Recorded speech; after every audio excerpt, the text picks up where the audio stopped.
Human rights is, geez, that's a good question. Human rights. Well, that's a tough one. Wow. I don't even know how to give that a definition. I would probably have to do a little bit of homework or something. Any right that I think just as a normal, human, any... The rights that humans have? Oh, that's a very large debate. Tú le puedes preguntar a 20 personas y te van a dar 20 diferentes opiniones. Non saprei, è una domanda complicatissima. Because we just take them for granted that they're there, but we don't even consider what they are.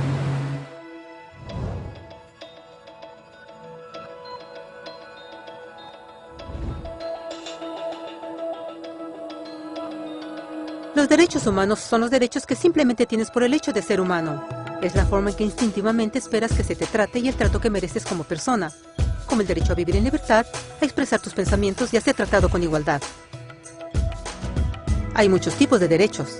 La mayoría es aplicable a ciertos grupos. Pero los derechos humanos son los únicos que corresponden absolutamente a todos, en todas partes. Significa niños, personas mayores, gente pobre, basquetbolistas, recolectores de basura, cantantes de rap, maestros africanos, indios, albanos, cristianos, musulmanes, cabalistas, ateos, tu mamá, tu papá, el vecino y tú mismo. Todos tienen exactamente los mismos derechos humanos. En otras palabras, son universales. Pero la pregunta sigue en pie. ¿Qué son? Name the human rights? What the human rights are? The right to live. Equality between all peoples. Right to religion, the right to... Is there supposed to be a list somewhere I should be aware of? De acuerdo con las Naciones Unidas, hay un total de 30 derechos humanos que generalmente se agrupan y sencillamente se llaman derechos humanos. Todos ellos se enumeran en la Declaración Universal de Derechos Humanos, que es el documento más ampliamente aceptado sobre el tema. Pero fue hace mucho tiempo cuando surgieron. Al principio no había derechos humanos. Si estabas con el grupo correcto, estabas seguro. Si no, bueno, no lo estabas. Pero entonces un personaje llamado Ciro el Grande decidió cambiar todo eso. Después de conquistar Babilonia, hizo algo completamente revolucionario. Anunció que todos los esclavos eran libres. También dijo que la gente tenía la libertad de escoger su religión sin importar de qué grupo formara parte. Documentaron sus palabras en una lápida de barro conocida como el Cilindro de Ciro. Y así nacieron los derechos humanos. La idea se extendió rápidamente a Grecia, la India y finalmente a Roma. Se dieron cuenta que las personas siguen naturalmente ciertas leyes aun si no se les pedía. Llamaron a esto ley natural, pero siguió siendo pisoteada por los que tenían el poder. No fue sino hasta 1000 años después, en Inglaterra, donde finalmente lograron que el rey aceptara que nadie podía invalidar los derechos de las personas, ni siquiera el rey. Los derechos de las personas fueron finalmente reconocidos y ahora estaban protegidos de quienes estaban en el poder, hasta cierto punto. Aún se necesitó que un grupo de rebeldes británicos declararan su independencia antes de que el rey aceptara que todos los hombres fueron creados iguales. No es que le gustara la idea, pero no los pudo detener. Y así nacieron los Estados Unidos. Los franceses siguieron inmediatamente con su propia revolución por sus propios derechos.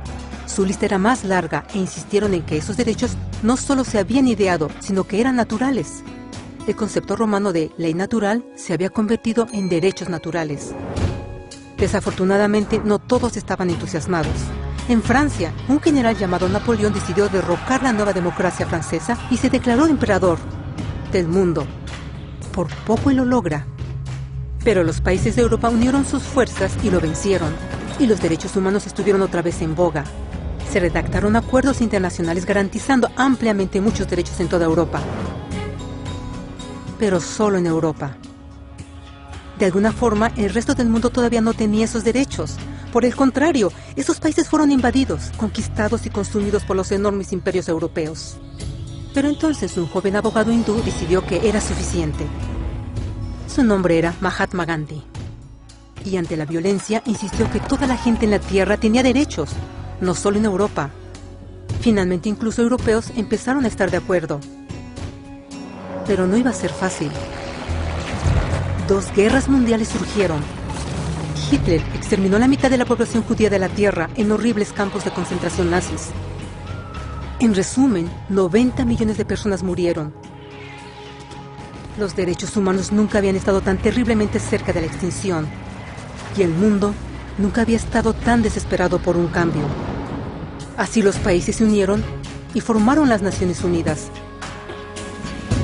Su propósito básico era reafirmar la fe en los derechos humanos fundamentales, en la dignidad y el valor del humano. Pero, ¿qué son los derechos humanos? ¿Eran las proclamaciones de Zero, las leyes naturales de Roma, las declaraciones de Francia? Todos parecen tener una idea un tanto diferente de lo que los derechos humanos deben ser. Pero bajo la supervisión de Eleanor Roosevelt, finalmente estuvieron de acuerdo en un grupo de derechos para todos absolutamente. La Declaración Universal de Derechos Humanos. El concepto francés de derechos naturales se había convertido finalmente en derechos humanos.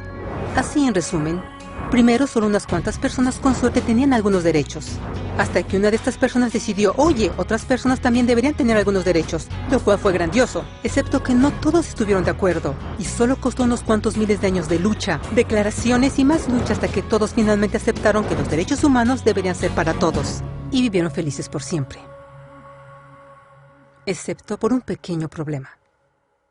Si la gente tiene el derecho a alimentación y cobijo, ¿por qué 16.000 niños están muriendo de hambre cada día? ¿Uno cada 5 segundos? Si la gente tiene libertad de expresión, ¿por qué miles están en prisión por expresar sus ideas? Si la gente tiene derecho a la educación, ¿por qué más de 1.000 millones de adultos son incapaces de leer? Si la esclavitud ha sido abolida realmente, ¿por qué 27 millones de personas viven hoy en esclavitud? ¿Más del doble que en 1800? El hecho es que cuando se firmó la Declaración Universal de Derechos Humanos, no tenía la fuerza de la ley. Era opcional. Y a pesar de muchísimos documentos, convenciones, tratados y leyes, no eran más que palabras en papel. Así que la cuestión es, ¿quién hará que esas palabras sean una realidad?